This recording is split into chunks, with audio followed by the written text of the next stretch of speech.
Bachelors అయినా, beginners అయినా ఈజీగా super spicy chicken curry with gravy ఎలా చేయాలో ఇవాళ మీకు చూపిస్తాను. అది కూడా సింపుల్ చికెన్ మసాలా పౌడర్‌తో రెస్టారెంట్ టేస్ట్ వచ్చేలాగా.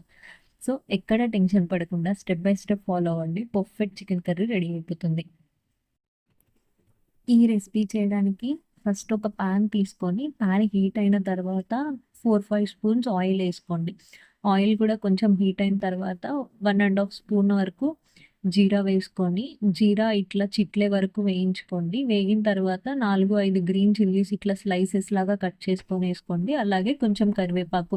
ఇవి ఒక 4-5 సెకండ్స్ వరకు ఫ్రై చేసుకోండి. ఇవి ఫ్రై అయిన తర్వాత 3 బిగ్ సైజ్ ఆనియన్స్ ఉంటాయి కదా! అవి చిన్నగా కట్ చేసుకొని వేసుకోండి. సో, ఇట్లా చిన్నగా కట్ చేసుకోవడం వల్ల ఏంటంటే గ్రేవీ అనేది పర్ఫెక్ట్‌గా వస్తుంది. అలాగే కొంచెం పసుపు అండ్ ఈ ఆనియన్స్ తొందరగా ఫ్రై అవ్వడానికి కొంచెం ఉప్పు వేసుకొని ఫ్రై చేసుకోండి. సో, ఇవి మనం ఎంతవరకు ఫ్రై చేసుకోవాలనంటే లైట్ బ్రౌన్ కలర్ ఆనియన్స్ అన్నీ లైట్ బ్రౌన్ కలర్ అయ్యే వరకు ఫ్రై చేసుకోండి. సో దట్ టేస్ట్ అనేది బావుంటది. వన్స్ ఈ ఆనియన్స్ అన్నీ మంచిగా ఫ్రై అయిన తర్వాత 2 టేబుల్ స్పూన్స్ ఆఫ్ అల్లం వెల్లుల్లి పేస్ట్ ఫ్రెష్‌గా చేసుకుంది వేసుకోండి. ఇది కూడా ఒక 2 మినిట్స్ ఆ పచ్చి వాసన పోయే వరకు ఫ్రై చేసుకోండి. ఇప్పుడు ఆ పచ్చి వాసన పోయిన తర్వాత 2 పెద్ద సైజ్ టొమాటోలు బాగా పండినవి తీసుకొని అవి కూడా మిక్సీ జార్‌లో ఏసుకొని పేస్ట్ చేసుకోండి. సో దట్ ఏంటి అనంటే మనకి గ్రేవీ ఎక్కువ వస్తుంది. ఇట్లా పేస్ట్ చేసుకోవడం వల్ల. పేస్ట్ చేసుకున్న టొమాటో ప్యూరీ అనేది దీనిలో వేసుకొని మొత్తం కలిసేలాగా ఒక 2 సెకండ్స్ వరకు కలుపుకోండి. కలుపుకొని దాని మీద మూత పెట్టి 4 లేదా 5 నిమిషాల వరకు మగ్గించుకోండి. సో, దానిలో ఉన్న ఆయిల్ అంతా బయటికొస్తది. ఇక్కడ నేను కర్రీ ప్రిపేర్ చేయడానికి 1 కేజీ వరకు చికెన్ తీసుకున్నా అండి. ఒకవేళ మీరు 2 కేజెస్ చేసుకోవాలనుకుంటే నేను చెప్పిన మెజర్‌మెంట్స్‌కి డబుల్ తీసుకోండి. సో, ఫస్ట్ నేను చికెన్ తెచ్చుకున్న తర్వాత మంచిగా సాల్ట్ వాటర్‌లో వాష్ చేసుకున్నా. సో, ఆ బ్యాడ్ స్మెల్ అనేది పోతది. ఇప్పుడు ఆ పీసెస్ అనేవి గ్రేవీలో వేసుకోండి. వన్స్ ముక్కలన్నీ వేసుకున్న తర్వాత గ్రేవీ అండ్ చికెన్ పీసెస్ అనేవి బాగా కలిసేలాగా ఒక 2 మినిట్స్ వరకు కలుపుకోండి. వన్స్ ఇట్లా కలుపుకున్న తర్వాత మూత పెట్టి ఒక 5 మినిట్స్ ఓన్లీ హై ఫ్లేమ్‌లోనే ఉడికించుకోండి. సో, దానిలో ఉన్న వాటర్ అంతా బయటికొస్తుంది. ఈ చికెన్ కుక్ అయ్యేలోపు ఇంట్లోనే చికెన్ మసాలా ఎలా చేసుకోవాలో చూద్దాం. దీనికోసం నేను 2 స్పూన్స్ వరకు ధనియాలు తీసుకున్నాను. హాఫ్ స్పూన్ వరకు మిరియాలు, హాఫ్ స్పూన్ జీరా, ఒక చిన్న దాల్చిన చెక్క ముక్క, అలాగే 2 యాలుకలు, 10, 15 లవంగాలు, ఒక పెద్ద ఇలాచి, 4 లేదా 5 రెడ్ చిల్లీస్ ఇలా తుంపుకొని వేసుకోండి. రెడ్ చిల్లీస్ వేయడం వల్ల టేస్ట్ బావుంటది. అలానే ఒక బిర్యానీ ఆకు, ఒక మరాఠీ మొగ్గ, కొంచెం స్టోన్ ఫ్లవర్ ఉంటది. బ్లాక్ స్టోన్ ఫ్లవర్ అని దొరుకుతది.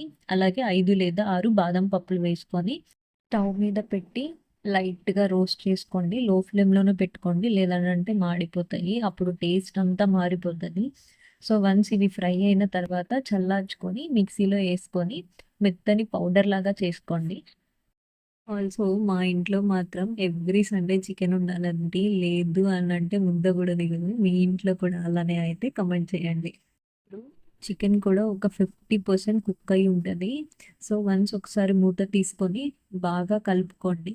మొత్తం అడుగంటకుండా కింద నుంచి కలుపుకోండి. అండ్ ఒకసారి కలుపుకున్న తర్వాత ఇందాక మనం పౌడర్ చేసుకున్నాం కదా! చికెన్ మసాలా. ఆ చికెన్ మసాలా మొత్తం వేసుకోండి. అలాగే ఇప్పుడు కొంచెం కారం మీ స్పైస్ లెవెల్స్‌కి తగ్గట్టు ఒక 2 స్పూన్స్ వరకు కారం కూడా వేసుకోండి. వేసుకొని బాగా మిక్స్ చేయండి. ఒక 2 మినిట్స్ వరకు అంటే ఆ మసాలాలన్నీ దీనికి పట్టేలాగా ఒక 2 మినిట్స్ వరకు మిక్స్ చేసుకోండి. ఇప్పుడు ఆ చికెన్ మసాలాలన్నీ చికెన్‌కి బాగా పట్టేలాగా కలుపుకున్న తర్వాత 2 లేదా 3 గ్లాసెస్ అంటే మీ చికెన్ గ్రేవీ కన్సిస్టెన్సీ ఎలా కావాలి అనుకుంటున్నారో దాన్ని బట్టి తిక్కగా కావాలి అనంటే ఒక 1 గ్లాస్ వరకు సరిపోతది. కొంచెం మీడియంగా కావాలి అనంటే 2 గ్లాసెస్ ఆఫ్ వాటర్ పోసుకొని కుక్ చేసుకోండి బాగా.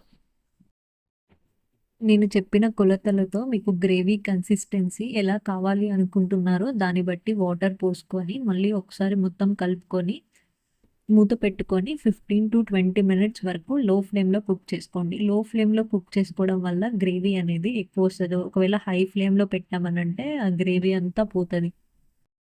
అలాగే మధ్య మధ్యలో 10 నిమిషాలకొకసారి మూత తీసుకొని కలుపుకుంటూ ఉండండి. సో, ఏంటి అనంటే కింద అడుగంటకుండా ఉంటుంది. ఆల్సో మీకు కావాలి అనంటే ఉప్పు, కారం అన్నీ సరిపోయాయో లేదో చూసుకొని దానికి తగ్గట్టు వేసుకొని కలుపుకోండి. నాకైతే ఇక్కడ అన్నీ సరిపోయాయి. అన్నీ మీ టేస్ట్‌కి తగ్గట్టు వేసుకున్న తర్వాత మళ్ళీ మూత పెట్టుకొని ఒక 5-10 మినిట్స్ వరకు కుక్ చేసుకోండి. ఇట్లా పైన ఆయిల్ వచ్చే వరకు కుక్ చేసుకోండి. సో, దాని ఇండికేషన్ ఏంటి అనంటే పీస్ అనేది బాగా బాయిల్ అయినట్టు. సో, వన్స్ పీస్ అనేది బాగా ఉడికిన తర్వాత మీకు నచ్చిన అడ్డు కొత్తిమీర వేసుకొని గార్నిష్ చేసుకోండి. అంతే అండి. Tasty and super easy chicken curry ఎవ్వరైనా ఈజీగా చేసుకోవచ్చు. ఓన్లీ విత్ హోమ్‌మేడ్ ఇంగ్రీడియెంట్స్‌తోనే. ఈ రెసిపీ మీకు నచ్చినట్టయితే లైక్ అండ్ సబ్స్క్రైబ్ చేసుకోండి for more videos. Thank you.